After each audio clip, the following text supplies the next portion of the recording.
नमस्कार, मी पूजा कारेकर. पोटपूजामध्ये आपल्या सगळ्यांचं स्वागत करते. आज मी तुम्हाला भरल्या वांग्याची भाजी कशी करायची ते दाखवणार आहे. चला तर मग बघूया. आपण ही छोटी छोटी वांगी घेतलेली आहेत. त्याचे देठ काढून घेऊया.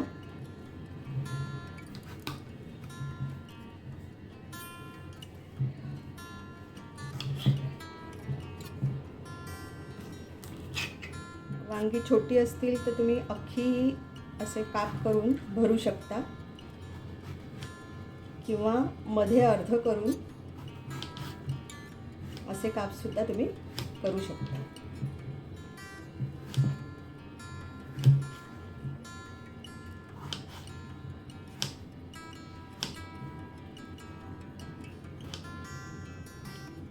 आता पुढे काय करायचं ते पाहूया. वांगी काळी पडू नयेत म्हणून आपण पाण्यामध्ये घालून ठेवलेली आहेत. बाकीची पूर्वतयारी होईपर्यंत आपण ती पाण्यामध्ये घालून ठेवूया. भरली वांगी करण्यासाठी जे लागणारं महत्त्वाचं जे साहित्य आहे ते मी दाखवते. हे 3 कांदे आपण कापून घेतलेले आहेत मध्यम आकाराचे. हे सुकं खोबरं आहे, साधारण पाव वाटीपेक्षा थोडं कमी. नंतर आलं लसूण पेस्ट आहे, आपला दैवज्ञ मसाला आणि हळद, गरम मसाला आणि हिंग. आणि पुढील कृती काय करायची ते आता आपण पाहूया. आता आपला पॅन तापलेला आहे. 1 चमचा तेल मी घातलं. आता हा दुसरा चमचा. भरल्या वांग्याला जरा जास्त तेल लागतं आपल्याला. हिंग घालून घेऊया. हिंग, कांदा,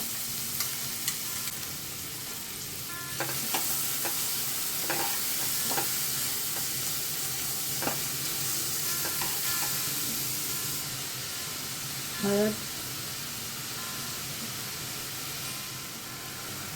थोडंसं मीठ,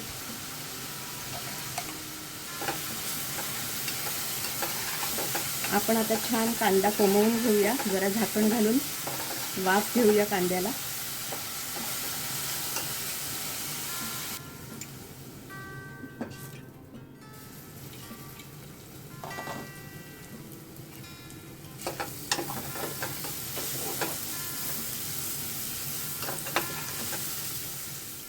अगदी थोडी आलं लसूण पेस्ट घालते आहे मी. खूप घालायची नाही, नाही तर आलं लसणाचा खूप वास येतो. गरम मसाला, थोडासा हिंग आहे.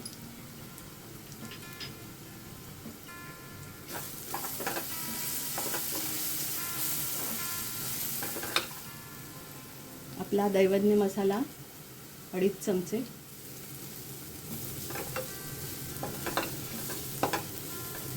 तुम्हाला आवडत असेल तर गोडा मसाला थोडासा घालायचा, नसेल आवडत तर तुम्ही स्किप करू शकता.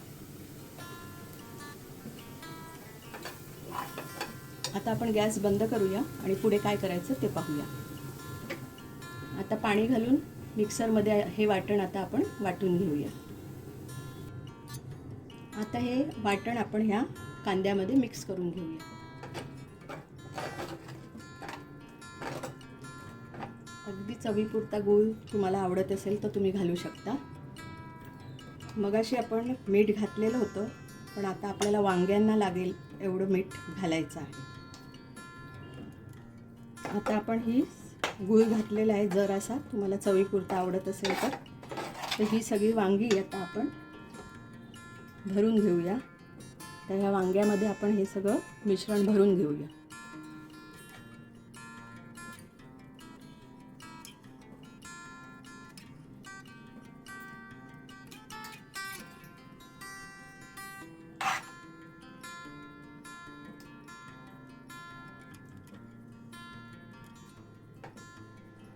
आपण ही अशी सगळी वांगी भरून घेतलेली आहेत.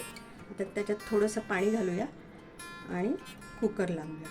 यामध्ये आता थोडं पाणी घालूया आपण, नाहीतर खाली लागू शकते भाजी. तुमच्याकडे वेळ असेल तर तुम्ही झाकणावर पाणी ठेवून वाफेवर शिजवू शकता किंवा असं झाकण घालून शिजवू शकता.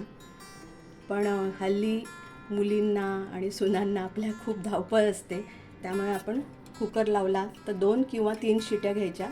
फक्त लक्ष ठेवायचं की करपत नाही आहे ना, कारण ह्याच्यात पाणी खूप कमी असतं.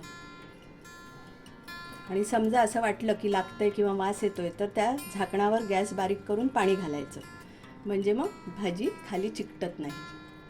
आता मी कुकरचं झाकण लावते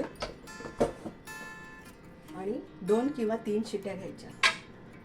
अगदी गुरगुरीत भाजी हवी असेल, साफ शिजलेलं वांगं, तर 3 शिट्या घ्यायच्या, नाहीतर 2 शिट्या घ्यायच्या. आता 2 शिट्या झालेल्या आहेत. गॅस बंद केल्यानंतर थोडं झाकणावर पाणी घालायचं, म्हणजे खाली भाजी चिकटत नाही.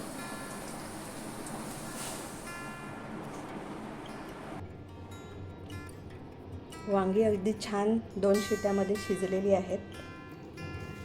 तुम्हाला ही रेसिपी कशी वाटली हे नक्की कमेंटमध्ये कळवा. लाईक करा, शेअर करा आणि सबस्क्राईब करा.